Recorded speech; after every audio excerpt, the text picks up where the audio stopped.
خوش آمدید دوستو، ایک نئی اور معلوماتی ویڈیو کے ساتھ حاضر ہوں۔ آج کا ہمارا ٹاپک ہے جو خبروں میں آپ نے سنا ہوگا، تقریباً یہ کل ہی کنکلوڈ ہوئی ہیں، اناٹولین ایگل ایکسرسائزز ان کو کہتے ہیں، یعنی کہ یہ فائٹر ایئر کرافٹ کی ایک انٹرنیشنل ایکسرسائز ہے جو ٹرکی کنڈکٹ کرتا ہے سالانہ۔ تو یہ ایکسرسائز ترکی میں تقریباً سن 2001 سے شروع ہے۔ اس کا کانسیپٹ ایکسرسائز کا جو ہے آپ کہہ سکتے ہیں کہ امریکہ کی فیمس ریڈ فلیگ ایکسرسائز پہ بیس کرتا ہے، کیونکہ ترکی نے اپنے آبزرور جو ہیں 1983 سے اپنے آبزرور جو ہے ریڈ فلیگ ایکسرسائز میں بھیج رہا ہے۔ پاکستان کی پارٹیسپیشن تو خیر وہ بھی ریگولر ہے تقریباً اسی ٹائم سے، اور ترکی نے ایکٹیولی پارٹیسپیٹ یعنی جہازوں کے ساتھ پہلی ریڈ فلیگ ایکسرسائز میں 1997 میں کیا تھا، جس میں 6 F-16 اور 57 بندے ترکی کے گئے تھے۔ اور پاکستان اس ایکسرسائز میں اناٹولین ایگل میں تقریباً 2006 سے پارٹیسپیٹ کر رہا ہے۔ یہ ایکسرسائز ترکی نے سٹارٹ کی 2001 میں، تو 2001 سے 6 تک مختلف ملکوں کے ساتھ یہ ایکسرسائز رہی، یعنی کہ ایون اسرائیل اور امریکہ بھی رہے بعض ایکسرسائزز میں۔ 2009 میں کیونکہ تازہ غزہ میں اسرائیل نے حملہ کیا ہوا تھا، تو اس ٹائم پہ یہ ایکسرسائز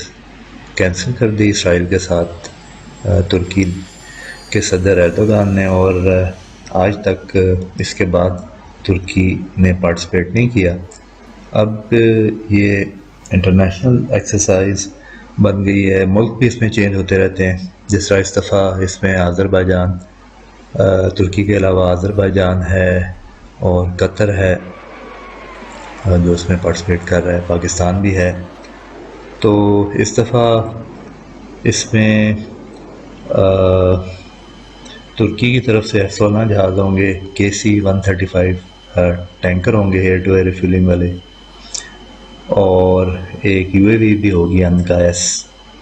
جسے میلے UAV کہتے ہیں، میڈیم الٹیٹیوڈ لانگ انڈیرنس، اور پھر ترکی نیوی کے 2 فریگیٹس اور 2 گن بوٹس حصہ لیں گی۔ آذربائیجان کی طرف سے 2 MiG-29 جہاز جو آپ کو ان ویڈیوز میں بھی نظر آئیں گے، اور 2 Su-25 ایئر کرافٹ۔ Su-25 آپ میڈیم بامبر کہہ سکتے ہیں، یعنی کہ نارمل ملٹی رول جہازوں سے بھی بہت زیادہ یہ ویٹ اٹھاتے ہیں، مطلب ڈیڈیکیٹڈ بامبر رول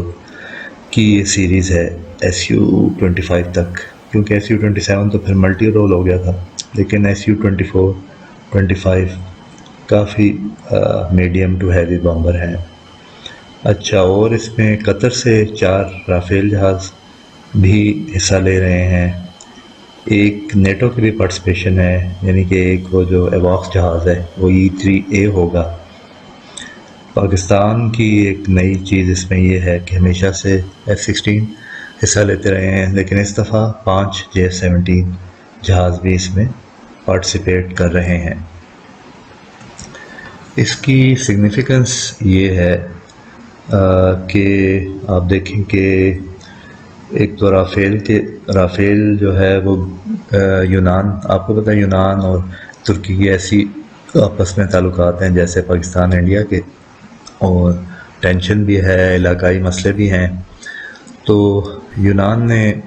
آرڈر دیا ہوا ہے رافیل جہازوں کا، تو اس کی وجہ سے جلد یونان کے پاس بھی رافیل جہاز آ جانے ہیں، اور انڈیا کو تو آپ کو پتہ ہے آلریڈی ڈیلیور ہو گئے۔ تو پاکستان اور ترکی کے پاس یہ موقع ہوگا کہ قطر کی ایئر فورس کے ساتھ جب ٹریننگ کریں گے اگینسٹ رافیل، جب سیمولیٹڈ جنگ جب کریں گے، تو وہ تجربہ دونوں کو کافی فائدہ دے سکتا ہے۔ دوسری طرف ترکی نے اس میں ایک نیٹو کی جو کنٹریبیوشن ہے ٹرکی کا فورس کی جو ہائی، اس کو کہتے ہیں very high readiness joint task force, جو ترکی نے آپ یہ کہہ سکتے ہیں کہ نیٹو کے لیے ایک اسٹینڈ بائی پہ رکھی ہوتی ہے کہ یہ ہر ٹائم وہ پرووائڈ کر سکتی ہے۔ اس میں 6F-16، ایک KC-135 ٹینکر ایئر کرافٹ اور 6 اسٹنگر ایئر ڈیفنس ٹیم۔ تو یہ بھی یہ نیٹو رسپانس فورس کا حصہ ہے، یہ بھی اس میں پارٹیسپیٹ کرتے ہیں ایکسرسائز میں، تاکہ اصل جنگ میں اگر کوآرڈینیشن کی ضرورت پڑے تو اس کی پریکٹس بھی کی جا سکے مختلف ملکوں کی فوجوں کے درمیان، مختلف سسٹمز کے درمیان۔ تو وہ جو ایک بات خبروں میں بتائی جاتی ہے کہ یہ آلٹرنیٹ ایکسرسائز ہوتی ہے پاکستان اور ٹرکی میں، وہ بھی شاید صحیح ہے۔ کراکرم ایگل ہم اسے کہتے رہے ہیں جب پاکستان میں ہوتی ہے، 1 سال ادھر 1 سال ادھر، لیکن ایکچوئل میں جو اناٹولیان ایگل ایکسرسائز ہے یہ انٹرنیشنل ایکسرسائز ہے اور بہت پرانی 2001 سے چلتی آ رہی ہے جیسے میں نے بتایا،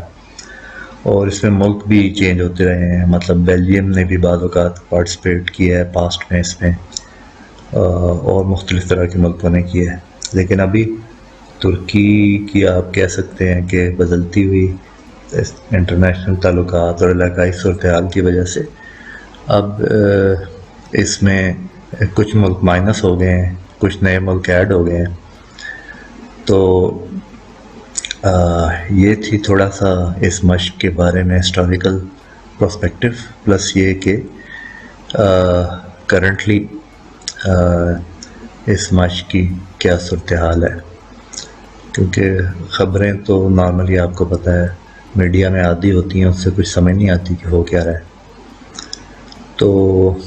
آج کے لیے اتنا ہی،